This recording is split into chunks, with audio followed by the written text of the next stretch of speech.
Chào anh chị và các bạn rất thân mến. Đâm dỗ mà làm món này thì rất nhiều người thích luôn. Làm thì chắc chắn là nó sẽ đắt tiền hơn là so với mình đi mua bên ngoài đấy. Nhưng mà cái ưu điểm ở đây là khi mọi người ăn ai cũng thích. Ở miền Bắc rồi miền Trung, miền Nam, khi mình làm món này ai ăn cũng khen ngon và cũng thích. Đó, món này mà ăn kèm với lại bánh hỏi này hoặc là ăn với bún. Bên này cũng vậy luôn. Đây miếng thịt này. Thịt ở ngoài thì rất giòn luôn, mà ở bên trong vẫn còn nước, không nước thịt mềm lắm, giòn mà giòn xốp nha. Đây là những cái nguyên liệu mà tôi đã chuẩn bị để chúng ta làm cái món heo quay tại nhà. Ở đây tôi dùng 1 kg thịt ba rọi, có nạc, có mỡ, có da đầy đủ. Các bạn cũng có thể sử dụng các cái loại thịt khác, nhưng mà miễn làm sao mà đáp ứng được là thịt nó phải có da này, có mỡ và có nạc là chúng ta sẽ làm được. Thêm 1/2 muỗng cà phê muối tiêu để lát nữa mình ướp vào đây cho nó thơm nha. 1 muỗng cay muối 10 g để rửa thịt này cho nó sạch. Nước tương Meiji này.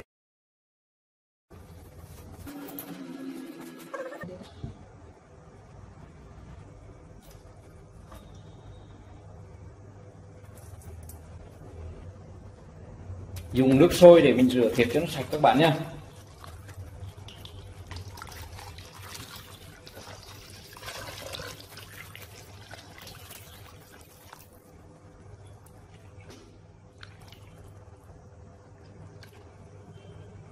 Rồi các bạn rửa cái này xong rồi đem đi rửa nước lạnh lại cho nó sạch luôn nha.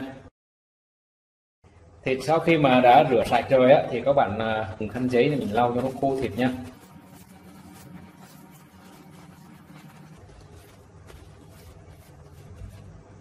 Rồi bây giờ tôi sẽ ướp vào đây là 1/2 muỗng cà phê muối tiêu các bạn nha. Cho vào đây rồi các bạn thoa đều nó lên và để ướp như vậy 15 phút.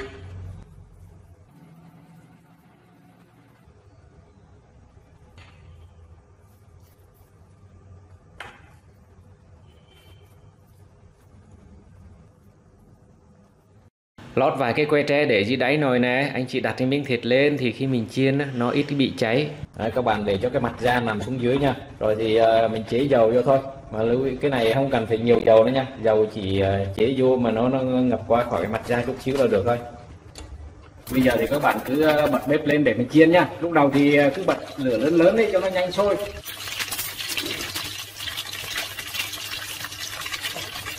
Đấy, làm cái này thì các bạn cứ để nhỏ lửa như vậy nha. Và cứ để chiên từ từ như vậy chút xíu đi.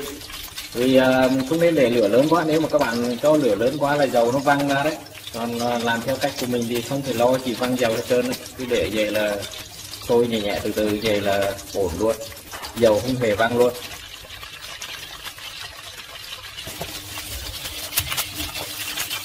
Vừa đến 15 phút thì các bạn lấy ra để khi nào mà các bạn nhìn thấy là cái da ở dưới này nó trong đi này, 900 là được nha. Đấy, cái miếng da bây giờ nó chín nó trong vậy là được rồi các bạn nha. Xấm cho nó lủng phần da thôi, qua cái phần mỡ chút xíu cũng được, xấm dày luôn nha. Chín rồi thì dễ xấm lắm, bởi vì giờ này cái da nó mềm này. Đó, các bạn cứ làm vậy, làm hết luôn. Rồi bây giờ xâm xong rồi thì các bạn lại tiếp tục cho vào nồi để chúng ta chiên tiếp nha. Các bạn cứ bỏ vô mà dầu nó chưa nóng nha. Cách làm mới có bị văng dầu, nó chín miếng thịt vô cả bên trong luôn, nó không bị háp ở bên ngoài. Cái đầu thì có thể là lớn hơn chút xíu, nhưng mà khi nó dầu đã sôi rồi này thì các bạn giảm nhỏ lửa lại, nhỏ hết cỡ luôn.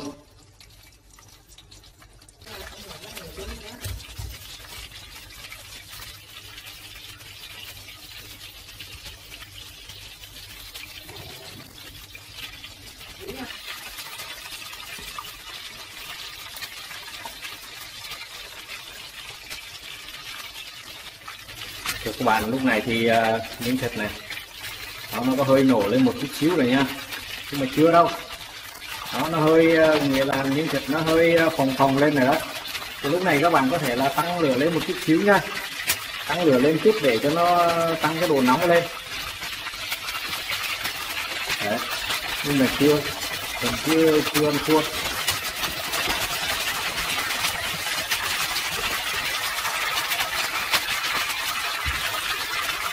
làm cái món này á, là mình phải kiên trì một chút nha. Các bạn phải chiên lửa nhỏ thôi và kiên trì, cứ chiên từ từ như vậy để mà đạt được cái miếng thịt mà chiên xong nó có cái độ giòn á, là cũng phải mất 1 tiếng đồng hồ á. Lúc này là các bạn sẽ chuẩn bị nghe cái tiếng nó nổ nha, cái tiếng phồng dưới da lên á, nghe cái tiếng nó rít rít này và nó cứ nổ lóc bóc ở bên dưới.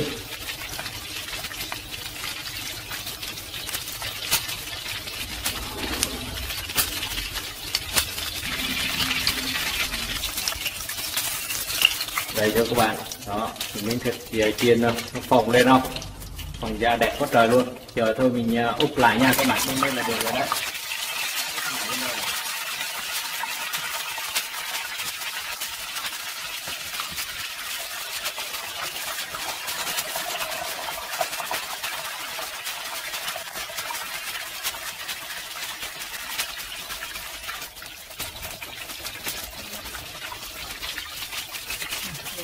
Cái chiên phần lại này á, là nhanh lắm, bởi vì bản thân nó là đã chín rồi, cho nên là mình chỉ chiên sơ nữa thôi là được rồi. Bây giờ mình làm xong này ha, nhìn miếng thịt này giống y chang giống như mà heo quay các bạn mua ngoài cửa hàng về ha, xốp nó nở phồng thế đá luôn đấy, rất giòn luôn, cực kỳ giòn. Thì mình cắt ra để thưởng thức nha các bạn nha.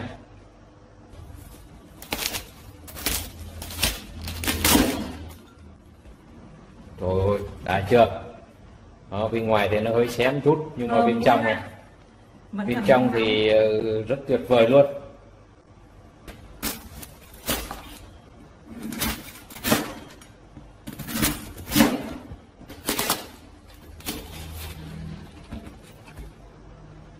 Đấy, bên này cũng vậy luôn.